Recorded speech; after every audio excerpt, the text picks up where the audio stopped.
University का पहला दिन था और रैगिंग के डर से मीरा के हाथ पैर फूल गए थे। उसकी फैमिली ने उसे काफ़ी समझाया था कि देखो मीरा, बिल्कुल भी नहीं घबराना, लेकिन वो मीरा ही क्या जो भीड़ में जाए और घबराए नहीं। उसके पापा उसे यूनिवर्सिटी के गेट पर उतार कर चले गए थे और वो कांपते कदमों के साथ गेट पार करके अंदर आ चुकी थी। एक बड़े से दुपट्टे में लिपटी हुई वो खुद को छुपाने की कोशिश कर रही थी। वो सांवली सलोनी सी लड़की कंधे पर काला छोटा सा बैग डाले बार बार अपने दुपट्टे को इधर उधर से सही कर रही थी और यही सोच रही थी कि उसका डिपार्टमेंट किस तरफ है। कुछ हिम्मत करके उसने कदम आगे बढ़ाए थे। कुछ देर इधर उधर चक्कर काटने के बाद वो एक जगह आकर रुक गई। उसे समझ नहीं आ रहा था कि वो क्या करे। बेफिक्र नौजवान लड़के लड़कियां इधर उधर घूम रहे थे, लेकिन किसी ने भी रुककर उस परेशान सी लड़की की तरफ ध्यान नहीं दिया था। वो घबराहट के मारे रो ही पड़ती कि एक नरम और प्यारी सी आवाज़ उसके पास उभरी। मे आई हेल्प यू? मीरा ने अपना झुका हुआ सिर ऊपर उठाया। एक अल्ट्रा मॉडर्न टाइप की और स्टाइलिश बेहद खूबसूरत लड़की उसके सामने खड़ी थी और उससे पूछ रही थी। उसके चेहरे पर एक नरम सी मुस्कुराहट थी। मीरा के गले से एक मरी मरी सी आवाज़ निकली, जी? नई आई हो? लड़की ने पूछा। किस डिपार्टमेंट की हो? इकोनॉमिक्स। मीरा ने सिर झुकाकर ऐसे जवाब दिया जैसे किसी जुर्म को कबूल कर रही हो। तो यहाँ क्यों खड़ी हो? लड़की ने सर को हल्का सा हिलाकर पूछा। डिपार्टमेंट नहीं मिल रहा। मीरा बुरी तरह हकलाई। लड़की ने एक नज़र उसके डर से सफ़ेद पड़ते चेहरे पर डाली और फिर एक निगाह उसके पीछे ही बने डिपार्टमेंट पर, जहाँ पर साफ तौर पर इकोनॉमिक्स डिपार्टमेंट लिखा हुआ नज़र आ रहा था। लड़की ने हैरत से सिर हिलाया। ये तुम्हारे पीछे ही तो है इकोनॉमिक्स डिपार्टमेंट, उसने हाथ से इशारा करके कहा। मीरा ने अचानक मुड़कर देखा और बुरी तरह शर्मिंदा हो गई। बाय द वे, मेरा नाम राशि है, केमिस्ट्री में मास्टर्स कर रही हूँ, सेकंड लास्ट सेमेस्टर है मेरा। लड़की ने अपना नाजुक सा दूध जैसा सफ़ेद हाथ उसकी ओर बढ़ाकर अपना इंट्रोडक्शन करवाया। मीरा ने कुछ हिचकिचाते हुए उससे हाथ मिलाया। तुम्हारा नाम क्या है? राशि ने पूछा। मीरा, वो हल्के लहजे में बोली थी। खूबसूरत और कॉन्फिडेंस से भरी राशि के सामने उसे अपना आप बेहद हीन और कम लग रहा था और हमेशा की तरह वो हीन भावना की शिकार हो गई थी। नाइस, नाम अच्छा है आपका। मीरा, तुम्हारा डिपार्टमेंट सामने ही है, तुम्हें कोई भी प्रॉब्लम हो तो मुझसे शेयर कर सकती हो। हाथ के इशारे से उस तरफ इशारा करते हुए राशि ने बहुत ही प्यार भरे अंदाज में कहा था। तो मीरा ने हल्के से सिर हिला दिया। आओ, मैं तुम्हें तुम्हारी क्लास तक छोड़ देती हूँ। एक्चुअली यूनिवर्सिटी इतनी बड़ी है कि अक्सर न्यू स्टूडेंट्स फर्स्ट डे पर बौखला जाते हैं, मगर परेशानी की बात नहीं है। हमारी इस यूनिवर्सिटी में बहुत ज़्यादा स्ट्रिक्ट रूल्स हैं। अब किसी भी तरह की कोई रैगिंग नहीं होती। यहाँ से किसी से भी पूछती वो तुम्हें तुम्हारे डिपार्टमेंट तक पहुँचा देता। वो बिल्कुल नॉर्मल से अंदाज में बात कर रही थी और मीरा का हाथ थामे उसके डिपार्टमेंट की ओर बढ़ रही थी। मीरा की झिझक अब कुछ कम होने लगी थी। मेरी एक दो फ्रेंड्स हैं यहाँ पर, मैं उनसे कह दूँगी कि तुम्हारा ख्याल रखें, वो उसे बता रही थी। फिर उसे उसकी क्लास तक छोड़कर चली गई। मीरा कांपते कदमों के साथ क्लास में दाखिल हो गई। सबने एक नज़र उस पर डाली थी। बड़े से काले दुपट्टे में खुद को छुपाती वो सांवली सलोनी सी, मगर देखने में फिर भी काफ़ी खूबसूरत और मासूम सी लग रही थी। हालांकि शक्ल से थोड़ी दब्बू भी नजर आ रही थी। लड़कियों ने उसे देखकर नाक भौं चढ़ाई। लड़कों को उसमें कुछ खास नजर आया था। मीरा पीछे की बेंचों में से एक पर जाकर बैठ गई और अपनी किताबें खोल लीं। राशि यूनिवर्सिटी से घर वापस पहुंची तो उसका ध्यान उसी लड़की मीरा की ओर था। मम्मी, मैं आपको बता नहीं सकती वो कितनी इनसिक्योर और घबराई हुई लड़की थी। मुझे डर था कहीं रो न दे। राशि काफ़ी देर से अपनी माँ और पिताजी के कान खा रही थी। तो बेटा, आप उसके साथ दोस्ती करें और उसे गार्ड करती रहा करें। धीरे धीरे वो भी यूनिवर्सिटी में एडजस्ट हो जाएगी।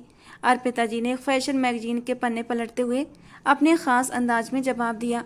हाँ मम्मी, मैं तो उसे फ्रेंडशिप करने का पक्का इरादा कर चुकी हूँ। बहुत ही इनोसेंट और क्यूट सी है वो, छोटी सी लगती है, बिल्कुल किसी कॉलेज गर्ल की तरह। राशि के दिमाग पर आज सिर्फ और सिर्फ मीरा सवार थी। कौन छोटी सी लगती है? एक शोख और खूबसूरत मर्दाना आवाज़ पर वो दोनों चौंक कर पलटी थीं और फिर राशि अरुण भैया कहकर एकदम से अपनी जगह से उछल पड़ी थी।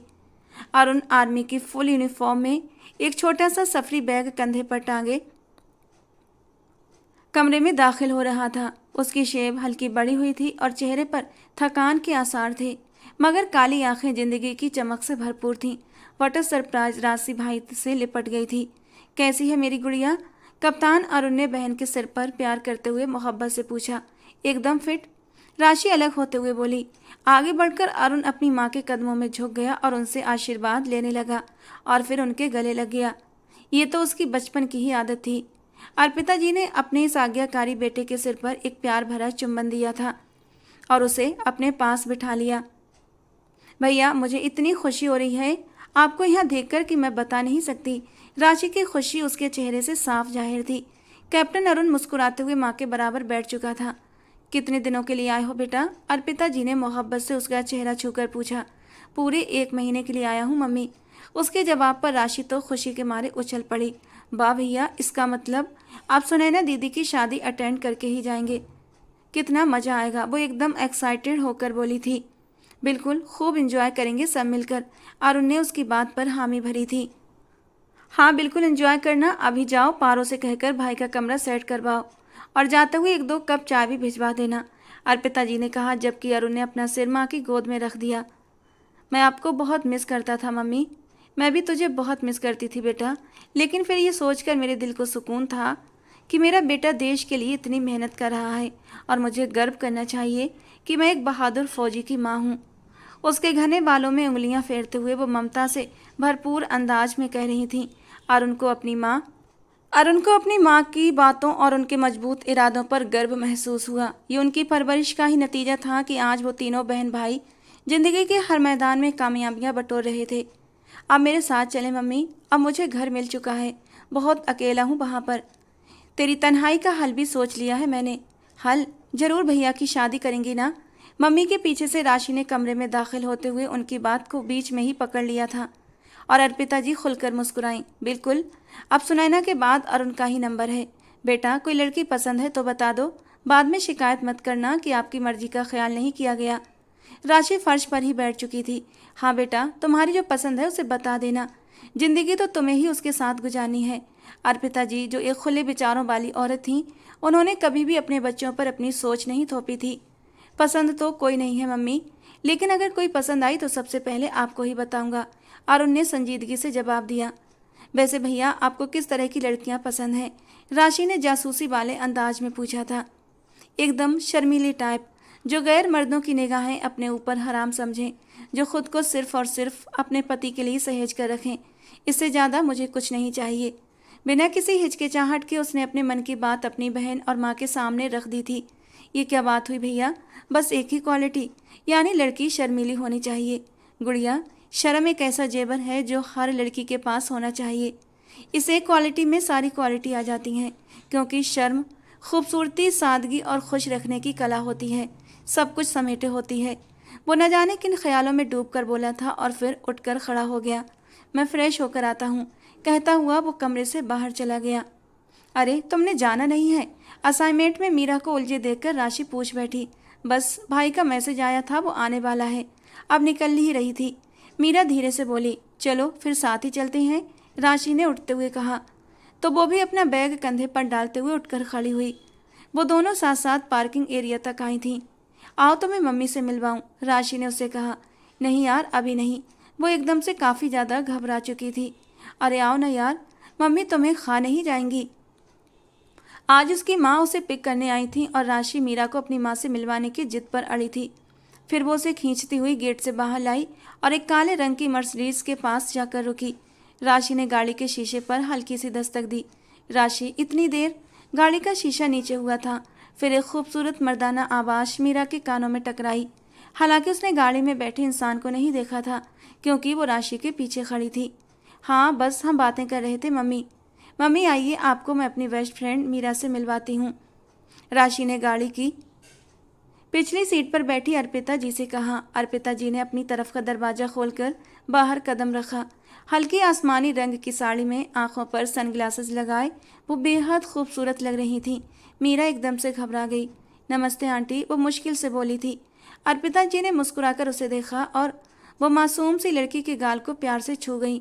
नमस्ते बेटा, कैसी हो आप? राशि बहुत जिक्र करती है आपका, उन्होंने प्यार भरे अंदाज में कहा। मीरा का चेहरा गुलाबी हो गया। मम्मी, ये मेरी सबसे प्यारी दोस्त है, राशि ने उसका हाथ दबाकर एक्साइटेड लहजे में कहा। मीरा हल्के से मुस्कुराई, मगर उसकी मुस्कुराहट में भी हीन भावना की हल्की झलक थी। अरे, ये अरुण भैया अंदर बैठे क्या कर रहे हैं? राशि गाड़ी की तरफ बढ़ी और झुककर अंदर झांका। अरुण भैया, मेरी बेस्ट फ्रेंड खड़ी है और आप इधर बैठे हैं। आखिर को मैनर्स नाम की भी कोई चीज़ होती है। उसने अपने भाई को बुरी तरह लताड़ा। तो क्या करूं? 21 तोपों की सलामी दूं तुम्हारी बेस्ट फ्रेंड को? उसने दबी हुई गुस्से भरी आवाज़ में पूछा। जवाब में राशि ने उसे घूर कर देखा तो वो ओके कहते हुए गाड़ी से बाहर आ गया।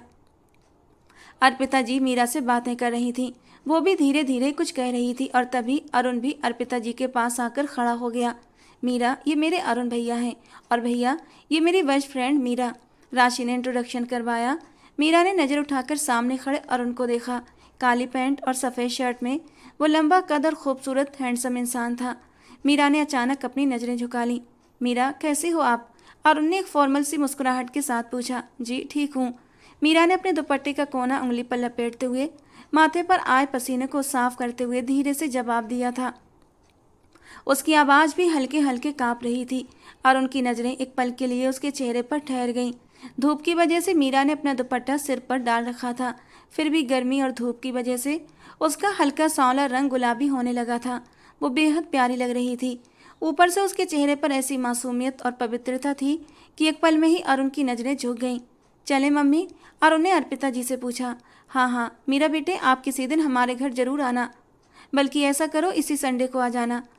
इस संडे को हम सब मिलकर एक छोटी सी पार्टी रख रहे हैं अपने बेटे के आने की खुशी में। तुम भी उसमें शामिल हो जाना।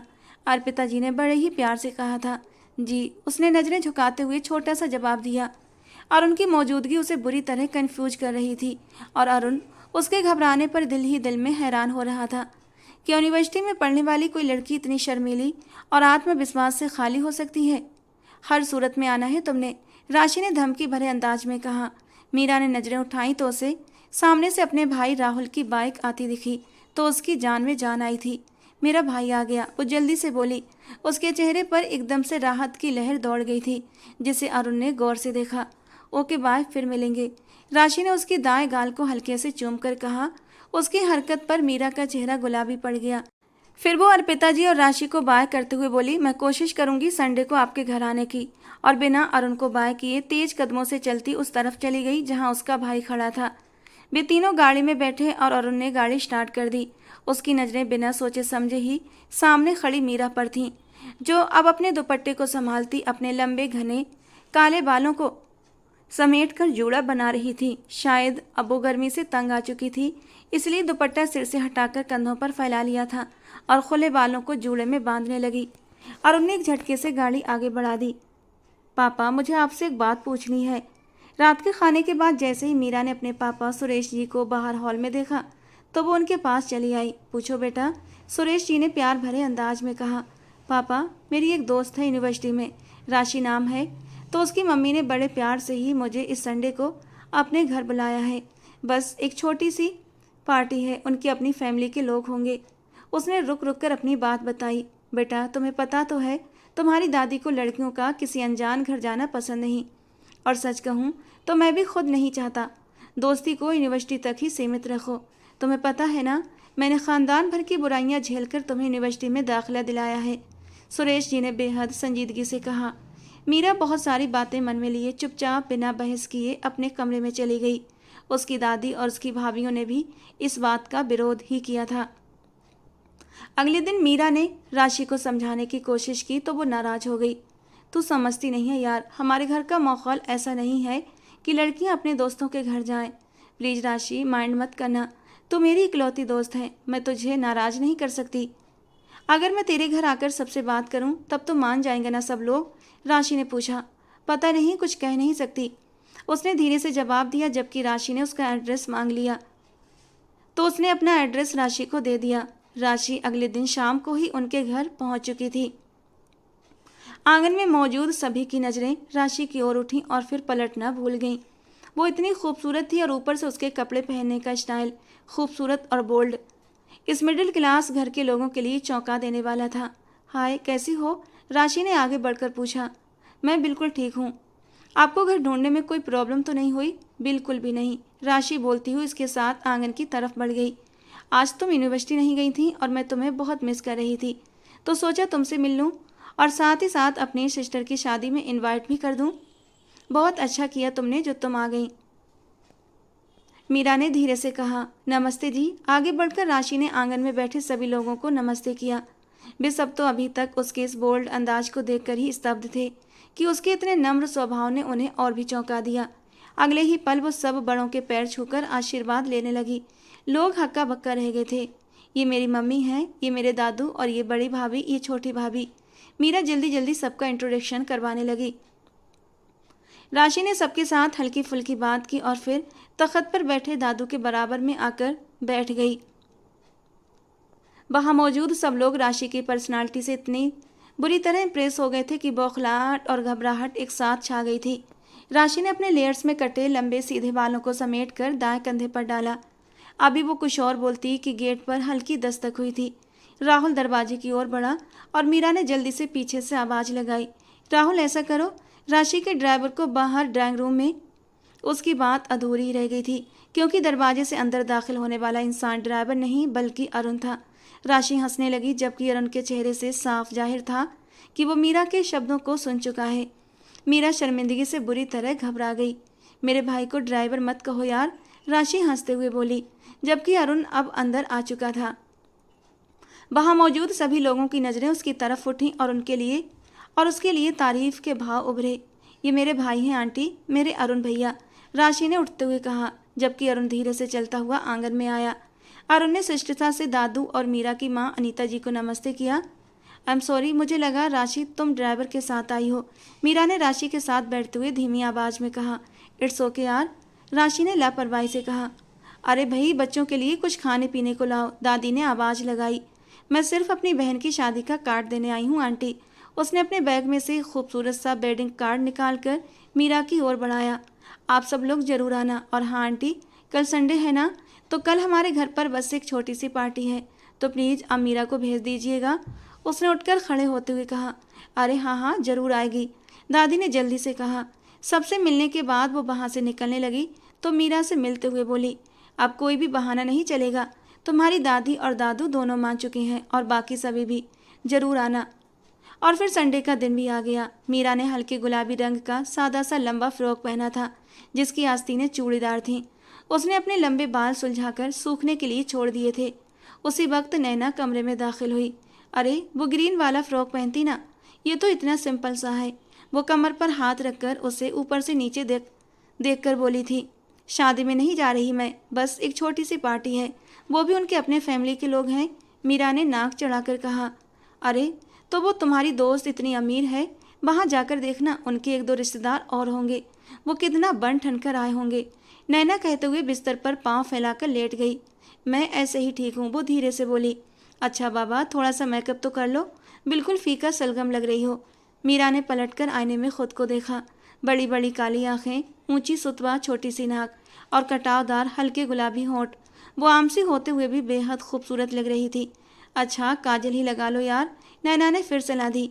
मीरा ने इस बार उसकी बात मानते हुए अपनी आंखों में हल्का सा काजल लगाया, होंठों पर हल्का सा गुलाबी लिप ग्लॉस भी लगा लिया और आईने के सामने से हट गई। फिर बेड से बड़ा सा गुलाबी दुपट्टा उठाकर कंधों पर डाल लिया। लंबे बाल अब भी गीले थे। तभी राहुल भागते हुए आया। दीदी, तुम्हारी दोस्त आ गई। तो वो जल्दी से कमरे से बाहर निकली। सबको बाय बोलकर वो घर से निकल आई। गाड़ी एक आलीशान बंगले के सामने रुकी। राशि के साथ चलते हुए वो दाएं तरफ के कमरे में दाखिल हुई, जो शायद टीवी लॉन्च था। एसी की हल्की सी कूलिंग और एक सॉफ्ट सी खुशबू कमरे की फिजा में तैर रही थी। राशि उसे वहां बैठने का कहकर चली गई। वो एक नरम से सोफे पर बैठ गई और आसपास निगाह दौड़ाई। बहुत खूबसूरत और बड़ा सा कमरा था। सामने वाली दीवार पर बड़ी सी एलसीडी लगी थी जिस पर बिना आवाज़ के कोई न्यूज़ चैनल चल रहा था। मीरा की आंखों में तारीफ उभर आई। पूरे घर में सन्नाटा था। लगता ही नहीं था कि यहाँ एक छोटी सी गेट टुगेदर होने वाली है। मीरा थोड़ा रिलैक्स होकर बैठ गई थी और दुपट्टा एक कंधे पर रखते हुए अपने बालों को सुखाने लगी, जो अब भी हल्के हल्के गीले हो रहे थे। अभी वो अपने बैग से क्लेचर तलाशने लगी कि अचानक अरुण जल्दबाजी में अंदर आया और फिर उसे देखकर ठिठक गया।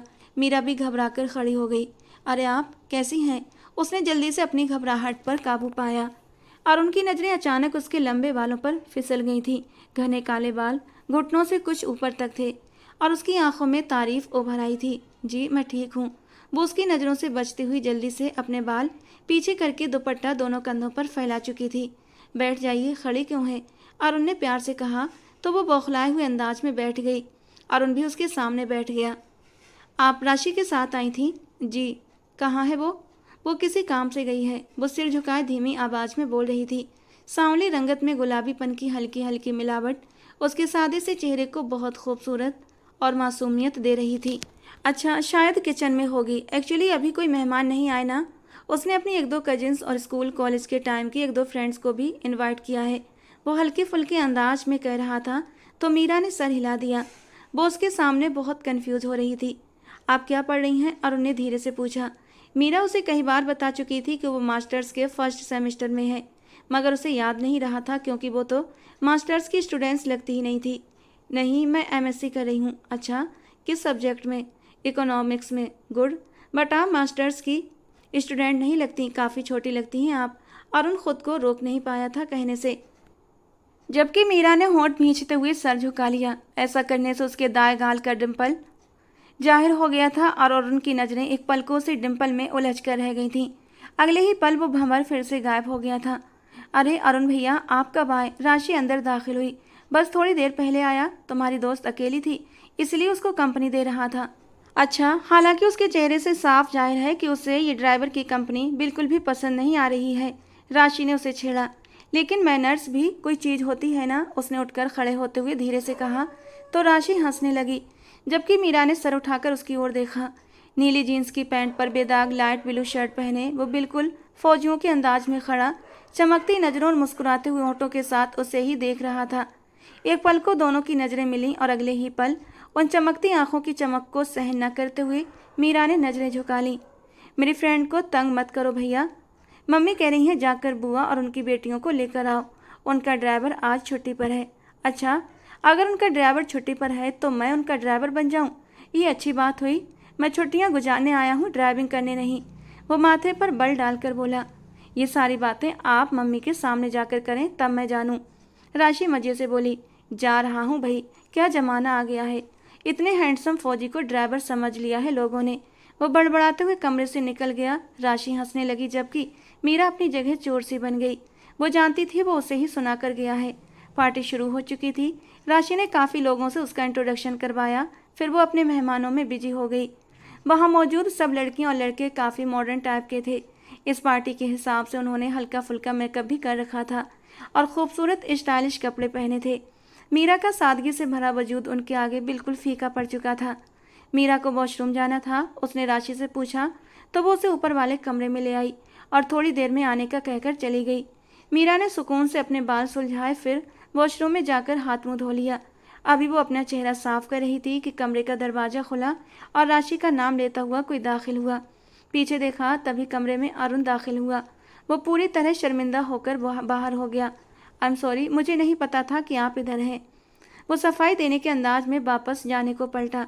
सुनिए, वो एकदम बोली। जी। आई एम सॉरी, मैंने जानबूझकर आपको ड्राइवर नहीं कहा था, सर झुकाकर शर्मिंदगी से बोली। अरुण ने हैरानी से उसकी ओर देखा। गुलाबी फ्रॉक में मासूम सी लड़की के चेहरे पर खास चमक और मासूमियत फैली हुई थी। उसी चमक ने उसके आम से चेहरे को बहुत खूबसूरत बना दिया था। इट्स ओके, मुझे बुरा नहीं लगा था आपके कमेंट का, वो खुले दिल से बोला। मुझे लगा आपको बुरा लगा था। उसने अपनी बड़ी बड़ी पलकें उठाकर इस बार अरुण को देखा था। काजल से भरी लाइट ब्राउन आंखों में सिर्फ शर्म की दास्तान थी। मुझे बिल्कुल बुरा नहीं लगा, इनफैक्ट मैं तो काफ़ी इंजॉय कर रहा था आपकी बात को, अरुण ने हल्की सी मुस्कान के साथ कहा। तभी राशि एक नौकरानी के साथ अंदर दाखिल हुई। नौकरानी के हाथों में खाना था। राशि, मेरा लैपटॉप कहाँ है? अरुण ने कहा। अरे वो तो माँ के रूम में है, ये कहकर उसने नौकरानी से कहा। अच्छा पा, हमें चाय भी यहीं दे जाना। अच्छा अरुण भैया, मम्मी आपको बुला रही थी, वो बेड पर बैठते हुए बोली। तो वो एक नज़र मीरा पर डालकर चला गया। चलो यार, खाना खाते हैं, कसम से भूख के मारे बुरा हाल है। राशि बेड पर बैठ गई। खाने के बीच वो दोनों हल्की फुल्की बातें करती रहीं। शाम का वक्त हो चुका था। मेहमान एक एक करके जा रहे थे और तभी राशि को मीरा के जाने का ख्याल आया। मम्मी, ड्राइवर तो बुआ को छोड़ने चला गया। अर्पिता जी से पूछा तो वो भी परेशान हुई। हाँ बेटा, ड्राइवर तो चला गया। तो मम्मी, मीरा को कौन ड्रॉप करेगा? तो बेटा ड्राइवर का इंतज़ार कर लो। अरे नहीं मम्मी, इसके दादू ने बोला था कि अंधेरा होने से पहले घर आ जाए, और अब तो वैसे भी काफ़ी देर हो चुकी है। मम्मी, मैं ऐसा करती हूँ, मैं मीरा को खुद ही ड्रॉप कर देती हूँ। नहीं बेटा, सुनैना की सास का फ़ोन आया था, वो कुछ ही देर में आ रही हैं, टेलर के पास जाना है और उनसे कह दो वो अपने कमरे में ही है। अर्पिता जी ने कहा तो वो एकदम भागती हुई अरुण के कमरे में आई। वो लैपटॉप सीने पर रखे आराम के अंदाज में लेटा था। अरुण भैया, मीरा को घर छोड़ आइए प्लीज़, ड्राइवर बुआ को छोड़ने चला गया है। तो ड्राइवर आधे घंटे तक आ जाएगा। अरुण की नज़रें अब लैपटॉप पर थीं। आधे घंटे तक तो वो बेचारी टेंशन ले लेकर बेहोश हो जाएगी। प्लीज़ अरुण भैया उठ जाइए, उसके घर का माहौल बहुत स्ट्रिक्ट है, अगर ज़्यादा लेट हो गई तो फिर उसे कभी भी कहीं जाने की इजाज़त नहीं मिलेगी। राशि ने विनती करने वाले अंदाज में कहा तो वो तिल मिलाकर उठ बैठा। आ रहा हूँ। कप्तान अरुण से ड्राइवर अरुण बनाकर रख दिया है तुम लोगों ने। मैं बाहर गाड़ी में बैठा हूँ, जल्दी आओ। वो चिड़चिड़ाता पल भर में मेन डोर से बाहर निकल गया। राशि मीरा को लिए बाहर आई और ड्राइविंग सीट पर वो बैठा हुआ था। Okay bye Meera. मतलब तुम नहीं चलोगी? मीरा का रंग सफ़ेद पड़ गया। नहीं, हमें टेलर के पास जाना है, सो प्लीज़ सॉरी, तुम चली जाओ अरुण भैया के साथ। राशि माफ़ी मांगने वाले अंदाज में बोली। अरुण ने झुंझलाते हुए हॉर्न बजाया तो वो कांपते कदमों के साथ गाड़ी में बैठ गई। अच्छा सुनो, मेहंदी पर जरूर आना, पिक एंड ड्रॉप दूंगी। राशि ने हंसते हुए शरारत भरे अंदाज में अरुण को देखते हुए कहा। जी ठीक है, वो धीरे से बोली, जबकि अरुण ने तुरंत गाड़ी आगे बढ़ा दी। गाड़ी में एसी की कूलिंग थी और अरुण के वजूद से उठती हल्की हल्की खुशबू। मीरा उंगलियां मरोड़ते हुए विंड स्क्रीन पर नजरें जमाए बिल्कुल खामोश बैठी थी। उसके दिमाग में बस एक ही ख्याल था, अगर किसी ने उसे अकेले गाड़ी में और अरुण के साथ देख लिया तो बातें बनेंगी। वो अचानक बोली, जी सुनिए, मुझे मार्केट के पास ही उतार देना। क्यों, आपका घर तो वहाँ से काफ़ी दूर है। जी लेकिन मेरे मोहल्ले में अगर किसी ने मुझे आपके साथ अकेले गाड़ी में देख लिया तो बहुत बातें बनेंगी। अरुण ने हुंकारा भरकर गाड़ी सड़क किनारे रोक दी और गाड़ी के अंदर रोशनी कर दी। मीरा ने हैरत से उसकी ओर देखा। उतरिए, वो लब भींच कर बोला, जबकि मीरा को अपने कानों पर यकीन न हुआ कि वो इस वक्त सुनसान सड़क पर उसे गाड़ी से उतर जाने को कह रहा था। गाड़ी से उतरिए, उसने ठंडे अंदाज में दोहराया। मीरा ने मुड़कर दरवाजे के हैंडल पर हाथ रखा। उसकी आंखों में आंसू भर आए थे। सुनिए, उसके पुकारने पर उसने पलटकर उसकी ओर देखा। काजल से भरी आंखों में आंसू चमक रहे थे। उतरकर पिछली सीट पर बैठ जाइए ताकि देखने वालों को ये लगे कि मैं ड्राइवर हूँ आपका, वो संजीदा अंदाज में बोला था और आखिरी बात पर जोर देकर कहा था। मीरा की पलकों से आंसू टूटने को बेताब थे। आई एम सॉरी, प्लीज़ रोइएगा मत, मुझे रोती हुई लड़कियों को चुप कराने का बिल्कुल भी अनुभव नहीं है, उसने हल्के फुल्के अंदाज में कहा। इसके साथ ही अरुण की खूबसूरत काली आंखें हल्के से मुस्कुराने लगी थीं, जबकि मीरा चुपचाप पिछली सीट पर बैठ गई। गाड़ी सुनसान सड़क पर फर्राटे भरने लगी। वो अपने दुपट्टे के कोने से आंखें साफ करने लगी और गाड़ी के आगे फ्रंट पर लगे शीशे में नजर आती मीरा पर कभी कभी अरुण एक दो निगाह डाल लिया करता था। उसके दिल में अचानक ही एक उमंग जागी थी कि ये सफ़र कभी ख़त्म ना हो। मीरा के घर के सामने गाड़ी रोककर उसने पीछे पलट कर देखा और बोला, एक मिनट, अभी उतरिएगा मत। वो कहकर अपनी तरफ का दरवाज़ा खोलकर नीचे आया और घूमकर पिछली तरफ का दरवाजे के पास आकर दरवाज़ा खोलकर उसके सामने सर झुकाकर खड़ा हो गया। वो कुछ हैरान होती गाड़ी से उतरी। ड्राइवर अपनी मालकिन के लिए गाड़ी का दरवाज़ा ऐसे ही खोलते हैं और मैं इस वक्त आपका ड्राइवर हूँ, वो धीमे अंदाज में बोला। मीरा ने उसकी तरफ देखा और एक सकुचाई हल्की सी मुस्कुराहट ने उसके चेहरे को छू लिया। गाल का डिम्पल फिर से गहरा हो गया था। थैंक यू, वो नम अंदाज में कहकर अपने घर के गेट की ओर बढ़ गई और वो ड्राइविंग सीट पर आ बैठा। जब वो घर के अंदर चली गई तो उसने भी गाड़ी आगे बढ़ा दी। वापसी के सफ़र में किसी के ना होने का एहसास उसके साथ था। कौन सा ड्रेस पहनोगी आज अपनी दोस्त की बहन की मेहंदी में? नैना ने नाश्ते के बर्तन धोती मीरा से पूछा। पता नहीं यार, मेरा तो जाने का दिल नहीं कर रहा, मगर राशि ने इतनी जिद की है। तुम पागल हो, इतनी अच्छी दोस्त हो, वो तो चिराग लेकर भी नहीं मिलती। नैना ने काउंटर से टेक लगाते हुए कहा। लेकिन वो लोग इतने अमीर हैं यार, मुझे उन सबके बीच अपना आप बहुत अजनबी सा लगता है। तुम्हारा ये एहसास हीन भावना का है, यह एहसास कब ख़त्म होगा यार? नैना ने उसे खा जाने वाली नज़रों से घूरा तो वो चुप हो गई। फिर वो शाम को तैयार होकर बैठी थी कि ड्राइवर उसे पिक करने आ गया। वो ड्राइवर के साथ राशि के घर के लिए निकल आई। फार्म हाउस में मेहंदी के फंक्शन के सब इंतजाम पूरे करवाने के बाद वो घर लौटा था। फंक्शन का वक्त शाम के बाद का था और इस वक्त सूरज डूबने ही वाला था। वो अपने कमरे में आया। उसके कपड़े अर्पिता जी पहले ही निकाल कर रख चुकी थीं। जल्दी से नहा धोकर फ्रेश होकर वो तैयार होने लगा। परफ्यूम लगाने के बाद उसने कलाई पर घड़ी बांधी और अपना वॉलेट उठाकर जेब में डाला। एक हाथ में गाड़ी की चाबियां, दूसरे हाथ में मोबाइल उठाकर मैसेजेस चेक करता हुआ वो तेजी से कमरे से निकला था और फिर किसी से जोरदार टकरा गया। उसका मोबाइल उसके हाथ से छूटकर जमीन पर गिरा। सामने वाले की दबी दबी चीखों से उसके होश उड़ गए थे। ओह सो सॉरी, वो जल्दी से बोला। फिर सामने खड़ी मीरा को देखकर वो हैरान भी हुआ था। वो अपने माथे को दबाए खड़ी थी और आंखों में दर्द के मारे पानी जमा हो गया था। इंसान है या पत्थर के बने पहाड़, मेरा सिर टकराकर बुरी तरह लहूलुहान हो चुका है, वो दर्द से कराहते हुए बोली। ओ सॉरी यार, जोर से लगी क्या? और उन्हें झुककर माफ़ी मांगने वाले अंदाज में पूछा। वो कद में काफ़ी छोटी थी, मुश्किल से उसके सीने तक आती थी और उसका सिर उसके चौड़े सीने से ही टकराया था। नहीं, बहुत आराम से लगी है, सिसकते हुए कड़वी निगाहों से उसे देखते हुए बोली। यार एक बार फिर से सॉरी, लेकिन तुम्हें भी देखकर चलना था चाहिए था ना। वो अपना मोबाइल उठाते हुए बोला, जिसकी स्क्रीन पर लंबे लंबे स्क्रैच नजर आ रहे थे। आप मुझसे टकराए हैं, मैं नहीं, वो चिड़चिड़े अंदाज में बोली। माथे में अब भी दर्द हो रहा था। ये देखिए, आपकी वजह से मेरे मोबाइल का क्या हाल हो गया। उसने भी गुस्से से चबाकर अपना मोबाइल उसके सामने लहराया। और आपके टकराने से मेरे जो माथे का हाल हुआ है उसका क्या, वो कड़वे अंदाज में बोली। और ये बात सही थी, उसके माथे पर हल्का लाल निशान साफ नजर आ रहा था। गलती तो खैर आपकी भी है, वो कंधे उचकाकर बेपरवाही से बोल पड़ा। तो वो गुस्से से पांव पटकती चली गई। अरुण भी राशि के कमरे की ओर बढ़ चुका था। दरवाज़ा खुला हुआ था, वो दरवाजे के पास ही रुक गया। राशि ड्रेसिंग टेबल के सामने खड़ी अपने मेकअप को आखिरी टच दे रही थी, जबकि मीरा बेड के किनारे रूठी रूठी सी बैठी थी। राशि, कैमरा चार्ज कर लिया था ना? अरुण ने अंदर दाखिल होते हुए पूछा। हाँ, वो बेड साइड टेबल पर पड़ा है। वैसे कैमरे का क्या करना है? अपना फोटोग्राफर नहीं होगा क्या? राशि अपनी लिपस्टिक का शेड चेक करते हुए बोली थी। यार होगा, मगर मुझे खुद पिक्चर्स बनाने का शौक है।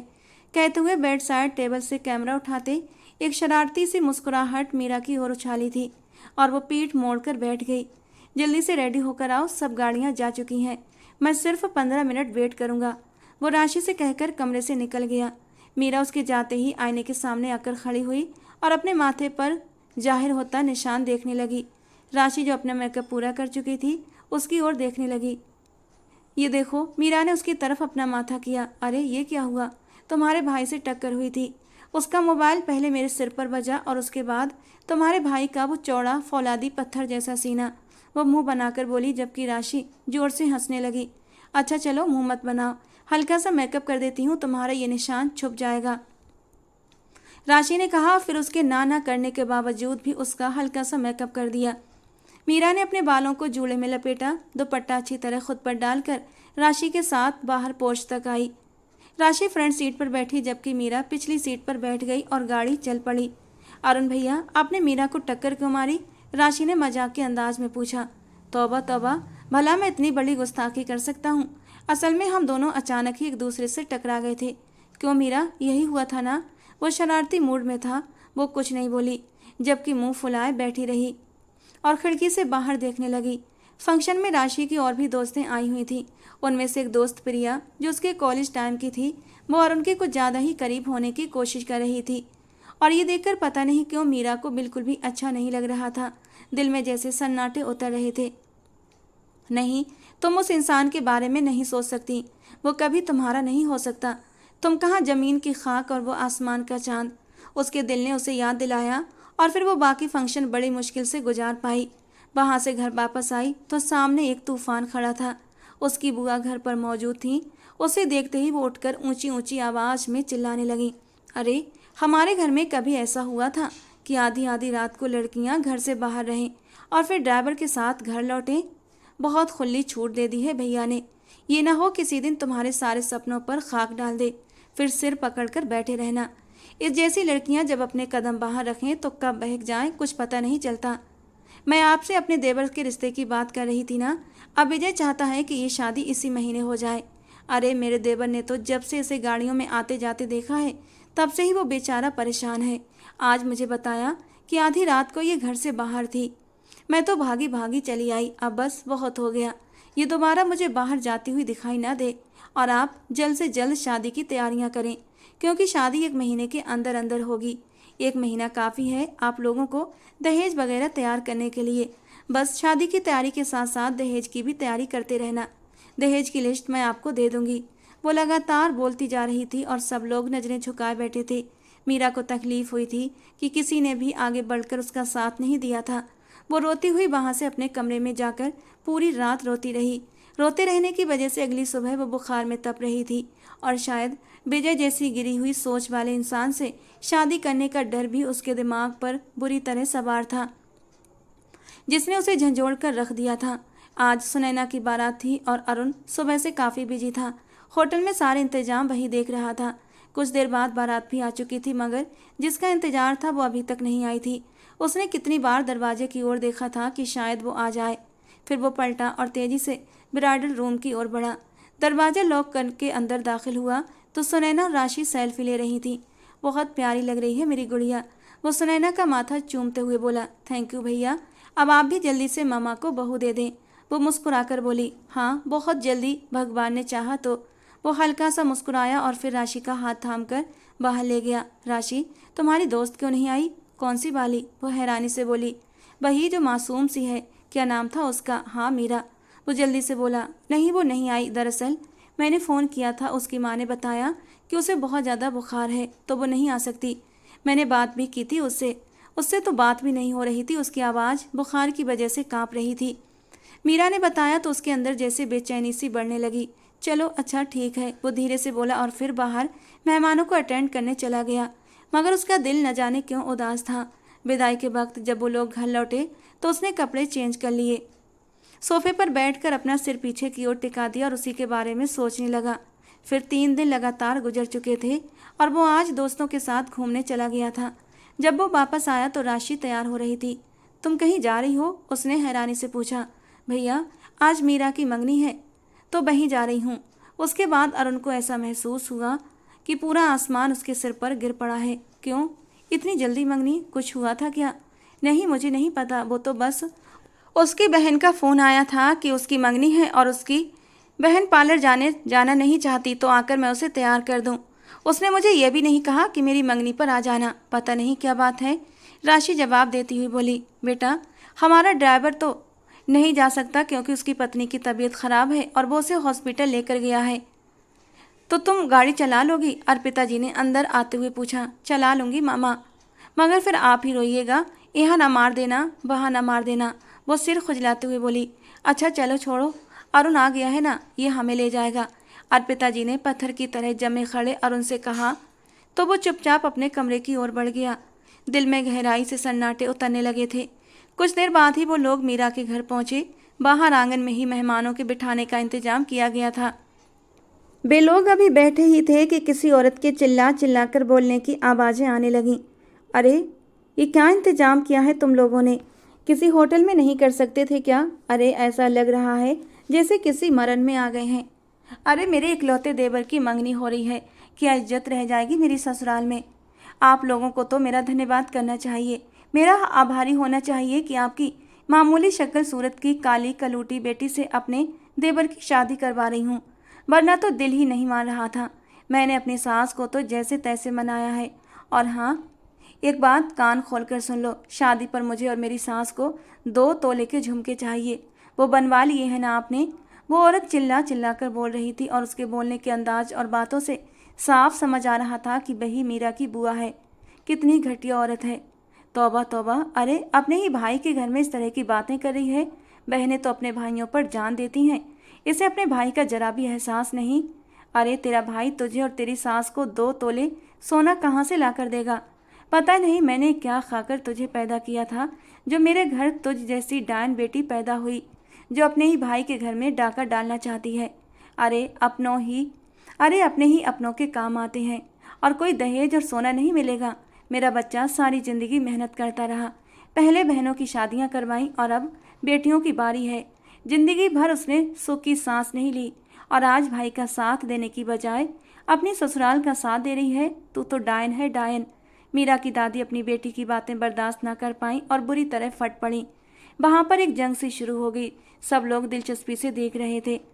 मैं अब अपने देवर का रिश्ता यहाँ नहीं करूँगी, उसके लिए लड़कियों की कमी नहीं है। मैं भी देखती हूँ आपकी काली कलूटी बेटी को कौन सा शहजादा बिहाने आता है और कौन उसे दहेज के बिना लेकर जाता है। अरे ऐसी शक्ल को तो कोई लाखों में भी लेकर न जाए। बुआ ने फिर से जहर उगला। बस बहुत हो गया। मैं अपनी बेटी बेच नहीं रहा जो ऐसी बातें कर रही हो। शर्म आनी चाहिए, अपनी ही भतीजी के बारे में इस तरह की बात कर रही हो। भगवान ने तुम्हें बेटी दी होती ना तो तुम्हें बेटियों के दुख मालूम होते। सुरेश जी ने इस बार कड़क अंदाज में कहा, मगर उनके लहजे में आंसुओं की नमी थी। हाँ हाँ, मैं ही बुरी हूँ तो बस ख़त्म करें फिर ये सब बातें। जहाँ करना है ना अपनी बेटी का रिश्ता करें। मैं भी देखती हूँ कौन लेकर जाता है इसे। वो औरत बोली तो अरुण को बर्दाश्त ना हुआ। वो एकदम से उठा। अंकल, अगर आप इजाज़त दें तो मैं आपकी बेटी से शादी करना चाहता हूँ और इस दुनिया को बताना चाहता हूँ कि ज़रूरी नहीं बेटियों के घर दहेज और पैसों से बचते हैं। ये नसीब की बात है और भगवान जिसके नसीब में जो लिखता है उसे वही मिलता है। उसकी बात पर अर्पिता जी और राशि एकदम हैरान हुए। बेटा, ये वक्त जज्बाती बातों का नहीं है। तुम ऐसे किसी भी लड़की से शादी कैसे कर सकते हो? अर्पिता जी ने धीरे से पूछा। माँ, मैं बहुत सोच समझ कर ये फैसला कर रहा हूँ और जिस तरह की पवित्र और शर्म की मूरत में ढली मैं लड़की चाहता था, मीरा वही है और मैं इसे शादी दिलो जान से करना चाहता हूँ। लेकिन आपकी इजाज़त भी मुझे चाहिए। वो अपनी माँ के कदमों में बैठते हुए बोला। सब लोग हैरत से मुंह खोले देख रहे थे। फिर अर्पिता जी हल्के से मुस्कुराईं और सिर हाँ में हिला दिया। कुछ ही देर में जहाँ मंगनी होने जा रही थी अब वहाँ शादी का इंतजाम हो गया था, क्योंकि वो अब और देर नहीं करना चाहता था। सीधे सीधे मीरा को अपना बनाकर वो उसे यहाँ से लेकर चले जाना चाहता था। राशि तो बहुत ज़्यादा एक्साइटेड हो गई थी। उसे तो यकीन ही नहीं आ रहा था, मगर मीरा एकदम पत्थर बनी बैठी थी। मीरा के माँ बाप भाई बहन बहुत ज़्यादा सुकून से और खुश दिखाई दे रहे थे, मगर दूसरी तरफ बुआ चीखती चिल्लाती वहाँ से निकल गई थी। अगर आपकी इजाज़त हो तो मैं विदाई अभी इसी वक्त चाहता हूँ। दरअसल मेरी 15 दिन के बाद वापसी है, तो मैं काफ़ी समय के बाद वापस आता हूँ, लगभग 2-3 महीने के बाद। इसीलिए मैं इससे पहले ही शादी करके मीरा को अपने साथ ले जाना चाहता हूँ। और उन्हें सुरेश जी से कहा, लेकिन बेटा कुछ लेन देन तो होना ही चाहिए ना। इस तरह कैसे बेटी को खाली हाथ विदा कर दूँ? लोग क्या कहेंगे कि बोझ थी हम पर। सुरेश जी ने कहा, अंकल, खराबी बताऊं कब पैदा होती है? जब हम लोगों की आंखों से देखते हैं और कानों से सुनते हैं। ये लोग आपकी ना खुशी में खुश हो सकते हैं ना ही आपके गम में उदास। इसीलिए लोगों की फिक्र करना छोड़ दीजिए। वो अपने ख़ास अंदाज में मीठे मीठे बोलता हुआ सुरेश जी का दिल मोह ले गया। तुम्हारे जैसे बेटे हों तो कभी कोई अपनी बेटियों को बोझ न समझे और ना ही उन्हें विदा करते हुए डरे। सुरेश जी ने हाथ जोड़ते हुए कहा तो जल्दी से उसने उनके जुड़े हुए हाथ अपने हाथों में थाम लिए थे। कुछ ही देर में उन दोनों की शादी हो गई और उसे विदा करवाकर वो अपने घर पहुंच चुका था। सुनैना को खबर दी गई तो वो भी भागी भागी चली आई।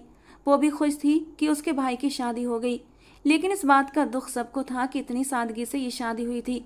सुनैना और राशि उसे लेकर कमरे में आईं और वहां बिठाने के बाद वापस चली गईं। वो उनके जाने के बाद उठी और ड्रेसिंग के सामने जाकर अपना रूप देखने लगी। सांवली सी रंगत में इस वक्त वो कोई चांद सी दुल्हन तो नहीं लग रही थी, मगर वो काफ़ी अच्छी लग रही थी। लेकिन जो उसकी झोली में चांद डाल दिया गया था, उसके सामने तो शायद वो कुछ भी नहीं थी। कुछ देर के बाद दरवाज़ा नॉक हुआ, साथ ही अरुण अंदर दाखिल हुआ। वो मुस्कुराता हुआ उसके ठीक पीछे आकर खड़ा हो गया। जब उसने निगाहें उठाकर सामने मिरर में देखा तो अपने आप को और भी कम पाया। सफ़ेद शर्ट में अरुण इस वक्त बहुत खूबसूरत लग रहा था, जबकि वो दुल्हन के ख़ास ड्रेस में भी बहुत आमसी लग रही थी। दिमाग में हीन भावना का एहसास फिर से भरने लगा। वो बिना जवाब दिए उसकी साइड से होकर जाने लगी तो अरुण ने उसके बाजू थाम लिए। अरे किधर जा रही हो? बैठो, बातें करते हैं। अरुण ने उसे खींचकर अपने करीब करते हुए गंभीर अंदाज में कहा तो वो एक झटके से खुद को छुड़ाते हुए उससे दूर हो गई और अरुण के चेहरे पर हैरत के भाव उभर आए। क्या हुआ? तुम ठीक तो हो? तुम्हें मैं ठीक लग रही हूँ, क्योंकि शादी आपने मुझसे दुनिया को दिखाने के लिए की कि आप बहुत महान इंसान हैं, जिसने मुझ जैसी आम सी लड़की को चुन लिया, वो भी बिना किसी डिमांड के। होने वाले मंगेतर ने मुझे ठुकरा दिया और आप आगे बढ़कर शादी के लिए तैयार हो गए। कोई ड्रामा चल रहा था क्या कि आपको हीरो बनकर अपनी हमदर्दी दिखानी थी, सबकी नज़रों में महान बनना था कि देखो इस मासूम बेबस लड़की को मैं अपना रहा हूँ। वो तो जैसे गुस्से के मारे फट पड़ी थी। तुम गलत समझ रही हो मीरा, ऐसी बात नहीं है। मैं ये सब किसी हमदर्दी में नहीं कर रहा, बल्कि वो उसका हाथ थामकर एक्सप्लेन करना चाहता था, मगर वो एक झटके से अपना हाथ छुड़ाकर पीछे हो गई। दूर रहकर बात कीजिए मुझसे, मुझे किसी भी बात में बहलाने की कोशिश मत कीजिए। मैं अच्छी तरह से अपनी औकात जानती हूँ। वो हथेली से अपने आंसू साफ करते हुए वॉशरूम की ओर बढ़ गई। वो उदास अफसोस करता हुआ वहीं सोफे पर बैठ गया। मुझे आते ही उसके साथ इस तरह बिहेव नहीं करना चाहिए था, वो अपने मन में सोचने लगा। वो इंसान जिससे उसकी शादी टूटी, शायद वो उसे चाहती होगी। चाहे कुछ भी हो, किसी लड़की का शादी टूट जाना कोई मामूली बात नहीं होती। इसलिए मैंने उसे और दुख दिए इसलिए मैंने उसे जाने बगैर अपने कदम उसकी ओर बढ़ा दिए। वो अपना माथा मसलते हुए सोचने लगा। कुछ देर बाद वो बाहर आई और फिर बेड पर करवट लेकर लेट गई। वो सर झटक कर उठकर कपड़े चेंज करने लगा और वापस आया तो शायद वो सो चुकी थी या फिर सोने का नाटक कर रही थी, मगर वो भी चुपचाप दूसरी साइड पर लेट गया। लेकिन दिल बहुत अजीब सा हो रहा था। अगली सुबह आंख खुली तो निगाह अचानक ही उस दिशा में गई जहां पर वो अपने लंबे सिल्की बालों को सुलझा रही थी। हल्के येलो कलर के सूट में उसकी सांवली रंगत दमक रही थी। वो चलता हुआ उसके पास आया तो उसने अपनी लंबी पलकें उठाकर उसे देखा और फिर उसके साइड से होकर गुजरने लगी। आई एम सॉरी, मुझे रात को आते ही इस तरह तुमसे फ्री नहीं होना चाहिए था। वो उसके चेहरे पर निगाहें टिकाकर बोला तो वो सर झटक कर अपने बाल समेटने लगी। कुछ देर के बाद वो नाश्ता करने नीचे आए तो सब लोग उनका इंतजार कर रहे थे। हंसी मजाक के बीच सबने नाश्ता किया था, मगर वो गुमसुम सी सबके बीच बैठी हुई थी। अरे बेटा, तुम भी कुछ बोलो ना, मैं तो तुम्हें कभी आज तक बोलते नहीं देखा, अर्पिता जी ने कहा।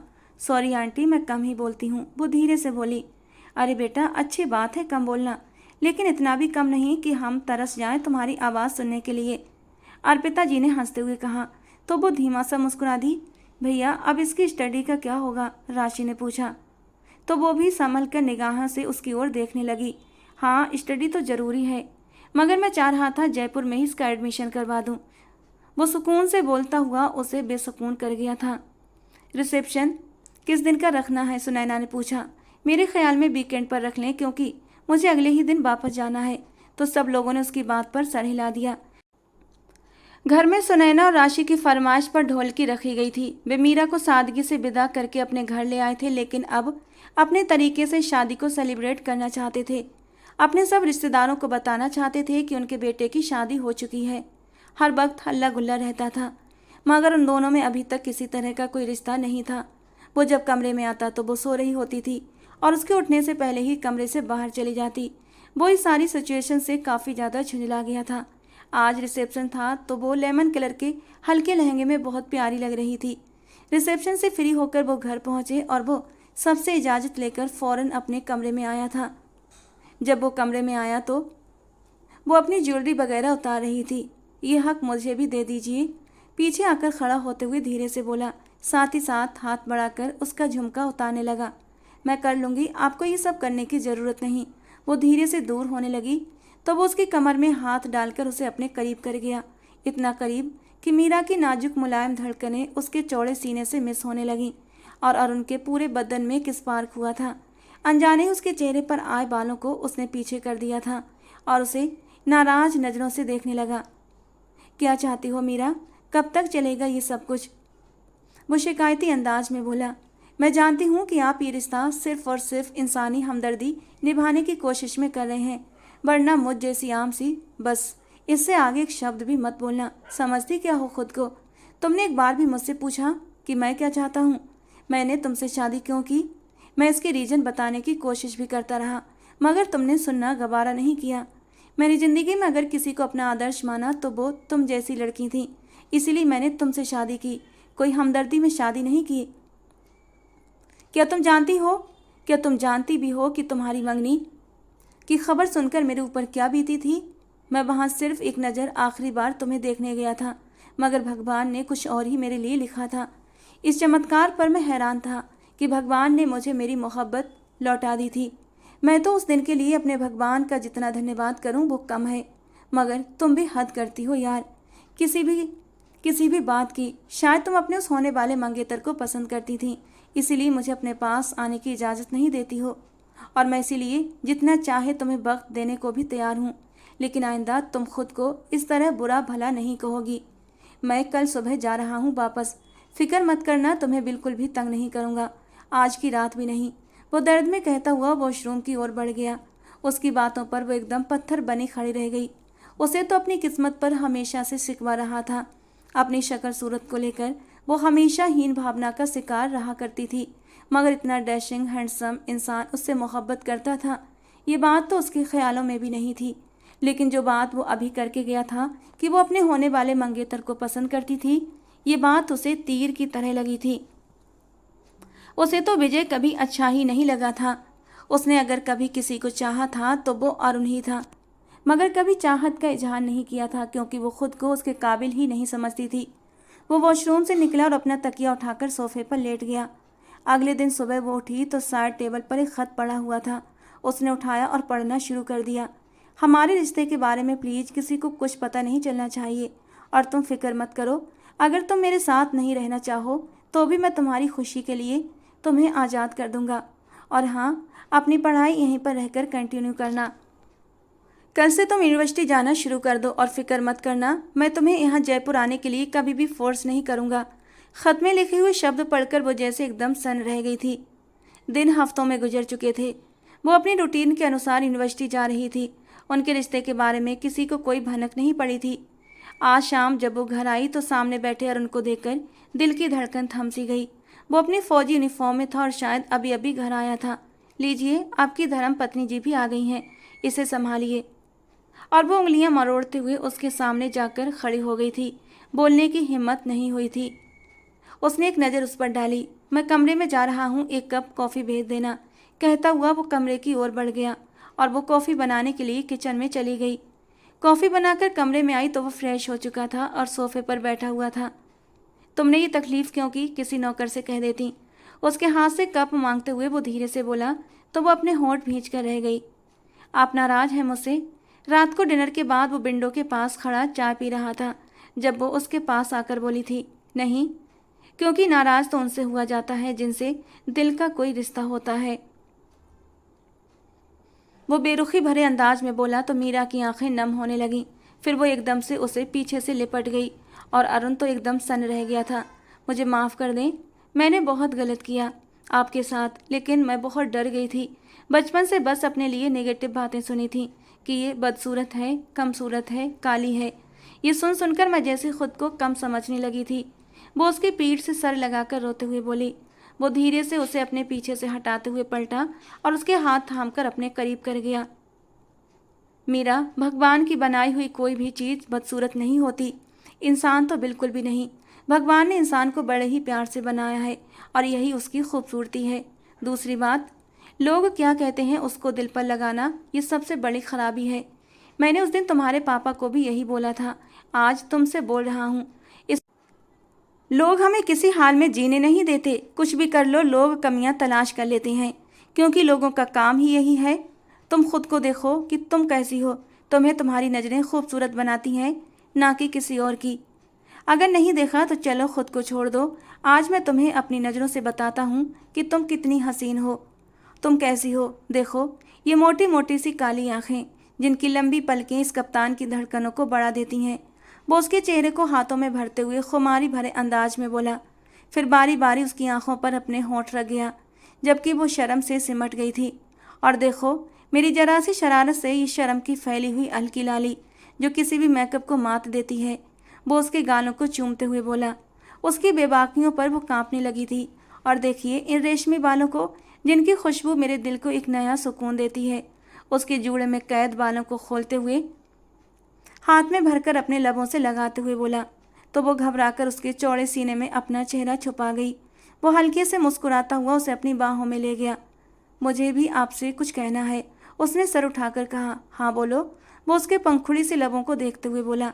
मैं अपने उस होने वाले मंगेतर से मोहब्बत नहीं करती थी। मेरी तो जान जा रही थी कि मेरी उस बदतमीज से शादी होने वाली है।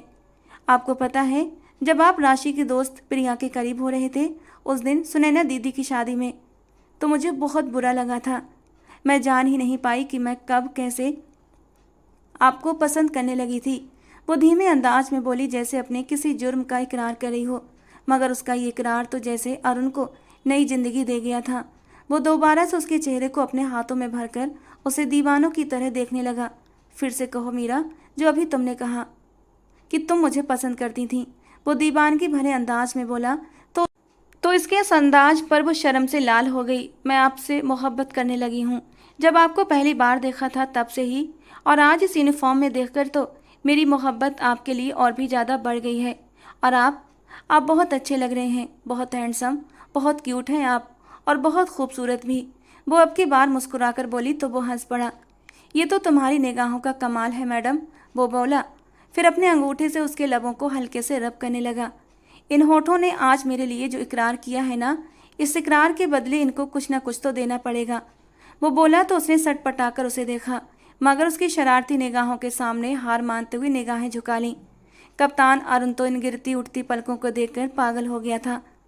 वो उसकी ठोड़ी को थाम कर उसका चेहरा ऊपर करते हुए उसके चेहरे के हर नक्श को बड़े ही प्यार से अपने लबों से छूने लगा। उसके लबों को अपनी पकड़ में ले गया। फिर वो उसे एक झटके में अपनी बाहों में उठाते हुए बेड की ओर बढ़ा और नरमी से बिठाते हुए खुद भी उसके पहलू में बैठ गया। फिर साइड टेबल से मखमली केस निकाला और उसमें से एक डायमंड रिंग निकालकर उसे पहनाई और उसके हाथों पर भी अपने होंठ रख दिए। वो शर्माती हुई उसके सीने में दुबक गई। आज की रात आपकी सारी शर्म उतार दूंगा, वो उसके कान की लौ को चूमते हुए बोला। तो वो धीमा सा मुस्कुराती उसकी शर्ट को दोनों हाथों की मुट्ठियों में जकड़े उसके और भी करीब हो गई और वो उसे अपनी बाहों में समेट चुका था और उस पर अपनी शिद्दतें बरसाने लगा। अगली सुबह बहुत हसीन थी। वो ड्रेसिंग टेबल के सामने खड़ी अपने बाल सुलझाते हुए मुस्कुरा रही थी। आज से उसे अपना आप बहुत खूबसूरत लग रहा था। उसने आज खुद को उसकी निगाहों से देखा था और उनकी आँख खुली तो उसे यूँ मुस्कुराते देखा। वो धीरे से उठा और उसके करीब जाते हुए उसे अपनी बाहों में भर लिया तो वो एकदम से चौंक गई। क्या बात है मैडम, अकेले अकेले मुस्कुरा रही हो? कुछ नहीं, बस अपनी किस्मत पर खुश हो रही थी। उसकी बात के जवाब में वो कॉन्फिडेंस भरे अंदाज में बोली थी। तो ये बात है। अच्छा, अब इतनी अपनी किस्मत पर बाद में खुश होते रहना, पहले काम करो, जल्दी से तैयार हो जाओ, फिर हम आपके मायके होकर आते हैं, क्योंकि फिर हमें कल सुबह जयपुर के लिए निकलना है। इस बार तो साथ चलोगी ना? वो मुस्कुराकर बोला। मैं तो पहले भी जाना चाहती थी, आपने मेरी बात ही नहीं सुनी, नाराज होकर चले गए थे। वो रूठे अंदाज में बोलती सीधा और उनके दिल में उतरती महसूस हुई। अच्छा जी, अगर ऐसी ही बात थी तो कहा क्यों नहीं? वो उसका रुख अपनी ओर करते हुए बोला। आपसे डर लग रहा था, बहुत गुस्से में थे आप, वो मुंह लटकाकर बोली। तो वो हल्के से मुस्कुराते हुए अपने होठों से उसके गालों को छू गया और वो शर्माती हुई उसके सीने से लग गई। फिर वो उसे तैयार होने के लिए कहकर वॉशरूम चला गया। कुछ देर के बाद वो फ्रेश होकर नीचे आई और अर्पिता जी को बताने के बाद वो उसकी फैमिली से मिलने चले गए। सब लोग उन्हें देखकर काफ़ी खुश हुए थे। उसकी फैमिली और उनके सामने बिछी जा रही थी। उनकी मोहब्बतें देखकर वो बस मुस्कुरा रहा था। फिर सबसे इजाज़त लेकर शाम को वो लोग घर वापस आए और फिर जयपुर जाने की तैयारियां करने लगे। अगले दिन सुबह सुबह वो लोग जयपुर के लिए निकल गए थे, जिंदगी के एक नए सफ़र की ओर, जहां सिर्फ और सिर्फ खुशियां उनका इंतजार कर रही थीं। दोस्तों, कहानी कैसी लगी ज़रूर बताना। पसंद आई हो तो प्लीज़ लाइक करना। हमारी कहानियाँ सुनने के लिए हमारे चैनल को सब्सक्राइब जरूर करना। मिलते हैं दोस्तों अगली किसी नई कहानी में।